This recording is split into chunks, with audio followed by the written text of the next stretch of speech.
সবাই কেমন আছো? আজ তোমাদের কাছে আমাদের বাগানের কিছু ভিডিও শেয়ার করলাম। এই দেখুন, পটল গাছ এখানে হয়েছে। পটল গাছে গোটা চারদিকে বাবা জাল দিয়ে ঘিরে দিয়েছে। পাখিতে একটাও পটল রাখে না, যার জন্য পুরোটাই একেবারে জাল দিয়ে ঘিরে দিয়েছে। এইভাবে এই দেখুন, এখনো পটল হয়ে আছে। এই পটলগুলো এখনো বড় হবে, সেই জন্য রেখে দিয়েছি। আর যেগুলো বড় হয়ে গেছে ওগুলো তুলে নিয়েছি আমি। এই দেখেছেন, পুরো জাল দিয়ে চারপাশটা ঘিরে দিয়েছে। আর এই দিকটাই দেখুন, পুরোটাই লেবু, পাতিলেবুর গাছ। পুরো বাড়িটাই পাতিলেবুতে ভর্তি হয়ে আছে।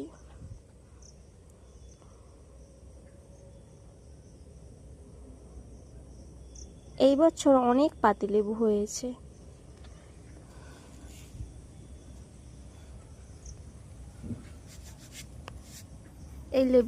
এই লেবুগুলো এখনো বড় হবে।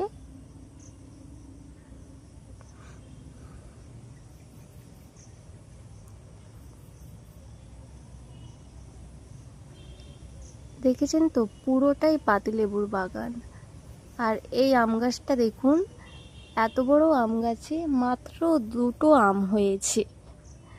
কত বড় আম গাছটা দেখুন, এতে দুটো আম হয়েছে। এখনো আম গাছ আছে। এটা হচ্ছে কাঁঠাল গাছ, অনেক কাঁঠাল হয়েছিল, খাওয়া হয়ে গেছে। এই একটা আছে, পেড়ে নিবে বাবা আজকে রান্না করবে, ওই জন্য কাঁঠালটা পেড়ে নেবে। এইদিকে দেখুন, সাচিলাউ ডাঁটা আরও অনেক চারা লাগিয়েছে। সব বড় হলে বোঝা যাবে কি চারা এগুলো। যাই হোক, এই দেখুন, আমি হাতে দুটো লাল তুলসীর গাছ উপরে নিয়েছি। আর হাতে পটল আছে, আর আম আছে, পাকা আম গাছে পেড়ে নিয়েছি। যাই হোক, সবাই ভালো থাকবেন।